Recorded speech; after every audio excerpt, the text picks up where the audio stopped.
dan percaya bahwa akhir-akhir ini hampir 6 atau 7 bulan dalam masa pandemi COVID, kita insan pendidikan, terutama yang bergerak di lapangan, dan sebagai ujung tombak ini para guru dan para pengawas, tentu kita semua merasa gelisah.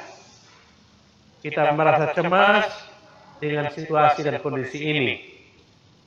Untuk kesulitan-kesulitan yang kita hadapi, apalagi dengan masa-masa awal kemarin, di mana sekolah-sekolah tidak dibuka, semua belajar dari rumah, dan perlu ada satu strategi yang mau kita lakukan. Saya kira ini menjadi kesulitan besar di dunia pendidikan, yang mana harapan besar daripada bangsa ini, bahwa kalau kita merujuk pada tujuan negara dengan dalam pembukaan Undang-Undang Dasar 45 alinea keempat, dari 4 hal yang dicantumkan situ sebagai tujuan negara, salah satunya adalah memajukan, mencerdaskan kehidupan bangsa. Ini menjadi cita-cita besar di negara ini, di mana kita tahu fokus kita adalah pembangunan sumber daya manusia. Dan bahwa Presiden kita, Bapak Jokowi dan Bapak Wakil Presiden, Kiai Haji Maruf Amin, dalam 5 tahun ke depan ini, fokusnya dalam 5 agenda besar, yang paling pertama adalah pengembangan sumber daya manusia. Bagaimana ini bisa diwujudkan kalau kita masih terkungkung dalam masa pandemi COVID ini, dan kita tidak mencari terobosan-terobosan, tidak mencari jalan keluar, baik kebijakan-kebijakan dari tingkat pusat, pengambil kebijakan, maupun bagaimana strategi yang mau dibangun oleh teman-teman sebagai ujung tombak, yaitu para guru agama Katolik dan juga para pengawas di tempat tugas masing-masing. Kita bersyukur selama beberapa bulan kemarin, sekitar bulan April Mei, itu beberapa kali dilakukan pertemuan dengan Kemendikbud, Kementerian Agama, dan juga dari unsur-unsur mitra kita, termasuk kita dari Konferensi Wali Gereja Indonesia.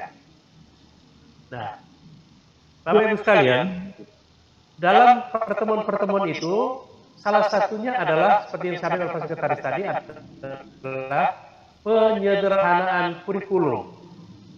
Penyederhanaan kurikulum yang dilakukan kemarin waktu pertemuan dengan guru Pak SD kelas 1, 3 dan kelas 4 informasikan bahwa ada 2 pekerjaan kemarin yang dilakukan, yaitu bagaimana menyusun kurikulum di masa pandemi COVID ini, dan satu lagi adalah menyusun kurikulum untuk masa normal, penyederhanaan kurikulum pada masa normal. Nah, yang kaitan dengan kurikulum di masa pandemi COVID ini yang kita sosialisasikan sekarang ini, yang mana seperti tadi disampaikan oleh Pak Sekretaris, dengan dikeluarkannya keputusan daripada Menteri Pendidikan dan Kebudayaan nomor 719 tahun 2000 tentang pedoman pelaksanaan kurikulum pada satuan pendidikan dalam kondisi khusus. Dan kemudian dari situ dikeluarkanlah keputusan dari Kabalitbang atau Kepala Badan Penelitian dan Pengembangan dan Perbukuan Kemendikbud nomor 018, ini tentang kompetensi inti dan kompetensi dasar pelajaran pada kurikulum 2013 pada pendidikan anak usia dini, pendidikan dasar, pendidikan menengah berbentuk sekolah menengah atas untuk kondisi khusus. Ini yang kita sosialisasikan sekarang. Ini untuk semua mata pelajaran, termasuk di dalamnya pelajaran agama Katolik. Ini kita bersyukur pekerjaan ini sangat singkat diberi waktu, dan terima kasih pada Komisi Ketik KWI dengan timnya.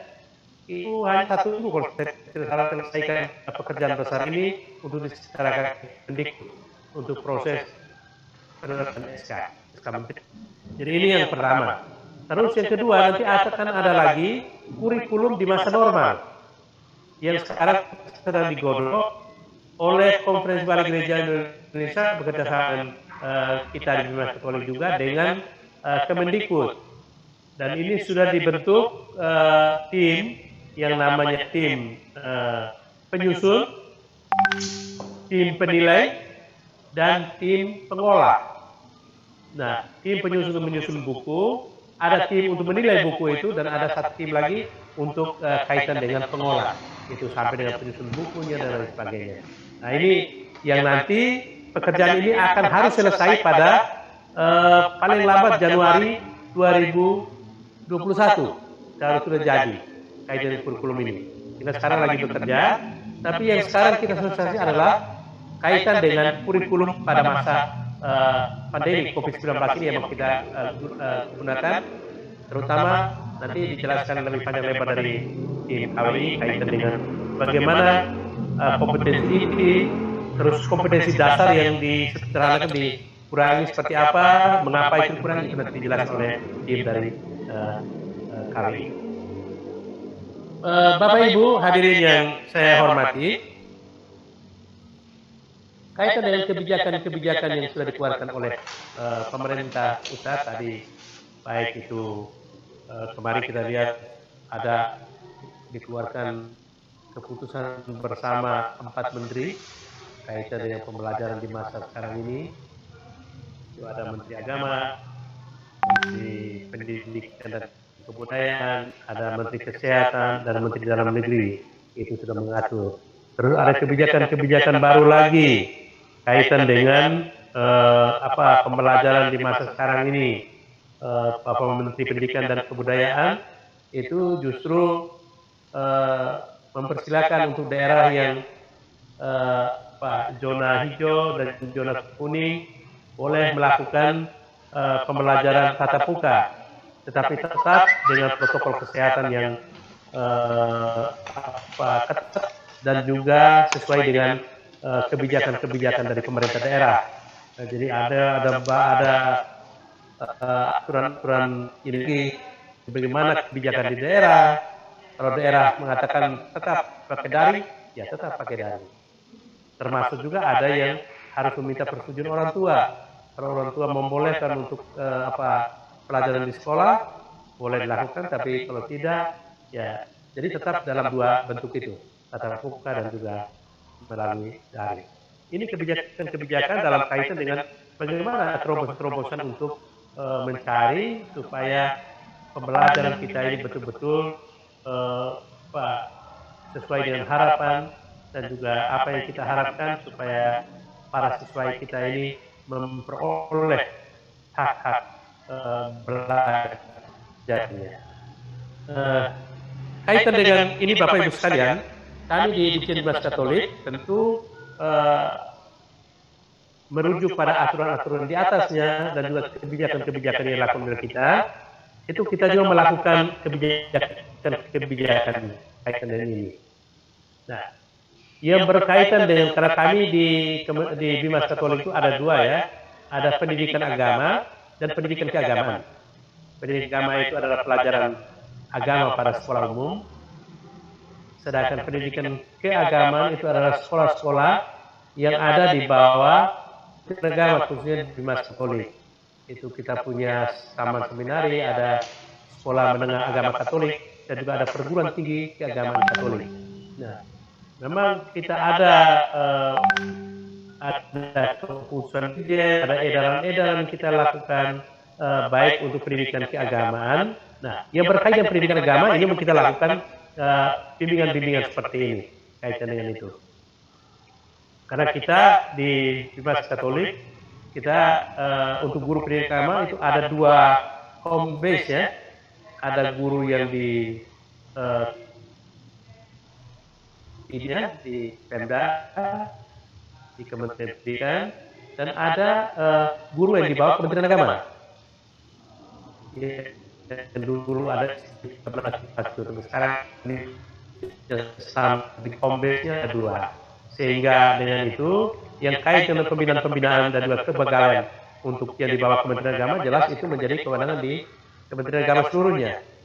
Tapi guru-guru yang ada di dinas tentu ada batasan-batasannya.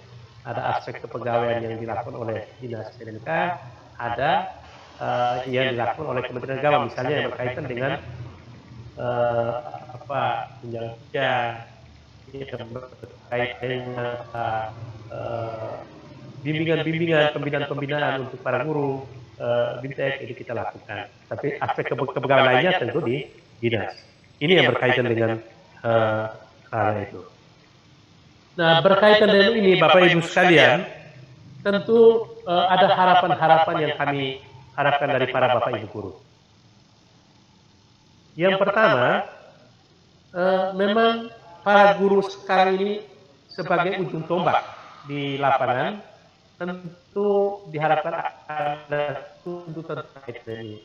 Tadi Bapak Sekretaris sudah menjelaskan bagaimana relasi-relasi para guru dengan orang tua dan lain sebagainya. Saya kira benar bahwa satu hal yang kemarin juga saya sampaikan di teman-teman guru di SD, bahwa yang paling pertama guru sekarang ini adalah guru harus kreatif, guru harus ada inovatif. Nah, kalau berbicara tentang itu semua, tentu tuntutan pada guru itu adalah kita merujuk pada Undang-Undang Nomor 14 Tahun 2005. Di situ bagaimana seorang guru, peran guru dan lain sebagainya. Nah, guru sebagai seorang pendidik profesional, dia sebagai punya pemahaman pedagog yang bagus. Maka saya pada kesempatan ini saya mengharapkan adalah bagaimana tuntutan pada kita para guru saat dalam masa pandemi COVID ini. Memang tidak gampang.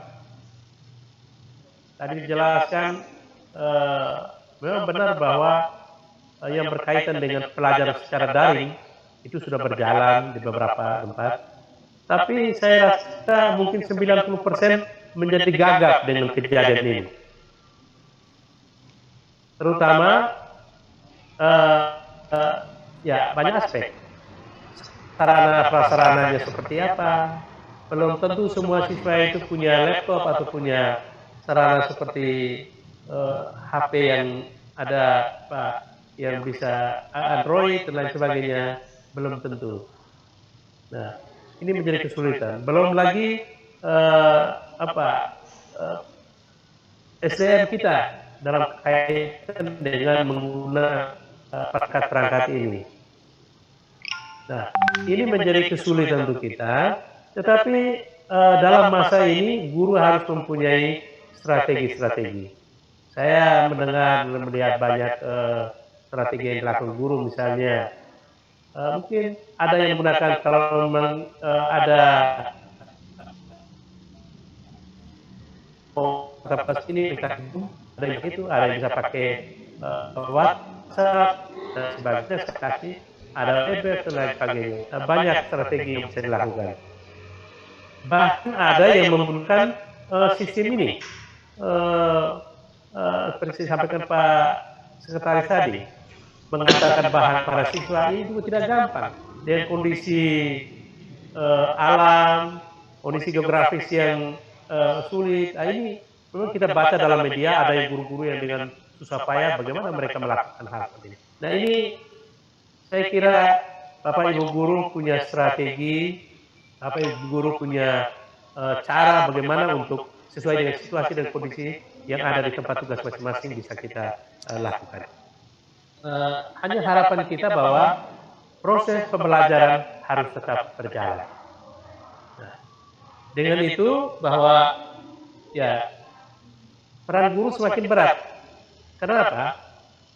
Bagaimana penyiapan materinya, bagaimana memastikan anak-anak itu atau para siswa kita bisa memperoleh dan melaksanakan tugasnya di sana. Nah, ini betul tadi dikatakan bahwa perlu ada suatu relasi yang baik. Jadi tadi kaitan dengan metode pembelajaran, bagaimana kita mencari terobosan, inovasi. Yang kedua, kaitan dengan relasi dengan orang tua, dengan siswa, dan juga dengan sekolah untuk memastikan proses pelajaran kita.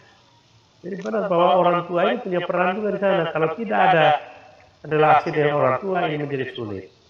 Nah, karena pembimbingan di rumah itu dilakukan oleh mereka.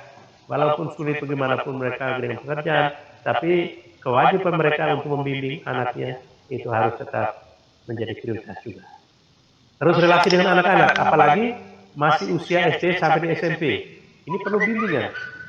Karena usia-usia mereka ini beda dengan SMA dan juga di mahasiswa, mereka sudah lebih dewasa, sudah lebih tahu.